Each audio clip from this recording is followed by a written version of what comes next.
समय की बात है, एक जोड़ा एक खूबसूरत बगीचे के पास रहता था, लेकिन कोई भी उस बगीचे में जाने की हिम्मत नहीं करता था क्योंकि वह बगीचा एक चुड़ैल का था।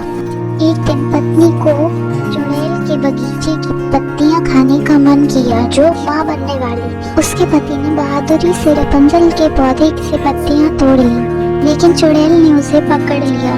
यह मेरी पत्नी के लिए है जो कि माँ बनने वाली है। तब चुड़ैल ने पत्तियों के बदले उसका बच्चा मांग लिया और पति ने हाँ कह दिया। कुछ दिन बाद जोड़े को एक प्यारी सी बच्ची हुई। तभी चुड़ैल आ गई और उसके बच्चे को उनसे छीन कर ले गई और उस चुड़ैल ने उस बच्ची का नाम रपुंज़ल रखने का सोचा और उसने उस बच्ची का नाम रपुंज़ल रख दिया। कुछ सालों बाद रपुंज़ल 13 साल की हो गई। चुड़ैल रपुंज़ल को एक बहुत ऊंची मीनार पर कैद करके रखती थी। में कोई भी दरवाजा नहीं था। चुड़ैल उस मीनार पर चढ़ने के लिए रपुंज़ल के सुनहरे बालों की मदद से चढ़ती थी। रपुंज़ल के बाल बहुत ही लंबे और सुनहरे रंग के थे।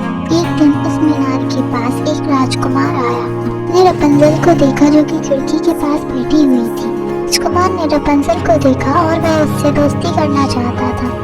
राजकुमार ने रपुंज़ल से कहा, क्या तुम मुझसे दोस्ती करोगी? रपुंज़ल ने अपने बालों को नीचे डाल दिया, जिसकी वजह से देखते कि राजकुमार मीनार के ऊपर आ गया। रपुंज़ल और राजकुमार की बहुत अच्छी दोस्ती हो गई।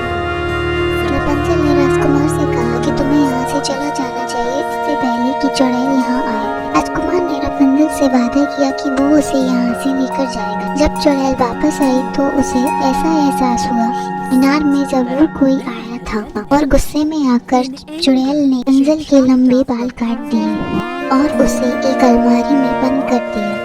और जब राजकुमार वापस आया तो उसे रपुंज़ल की चोटी लटकी हुई दिखी, जिसके सहारे वह ऊपर मीनार पर चढ़ गया। लेकिन उसे यह नहीं पता था कि ऊपर चोटी पकड़कर खड़ी है। जैसे ही राजकुमार ऊपर पहुंचा, चुड़ैल ने राजकुमार को गिराना चाहा, लेकिन मुक्की में चुड़ैल नीचे गिर गई और जाकर मर गई। इसके बाद राजकुमार ने रपुंज़ल को ढूंढा, जो कि उसे अलमारी में जाकर मिली। इसके बाद राजकुमार और रपुंज़ल की चोटी के सहारे नीचे आ गए और कुछ समय बाद दोनों ने शादी कर ली और अच्छे से अपना जीवन व्यतीत किया।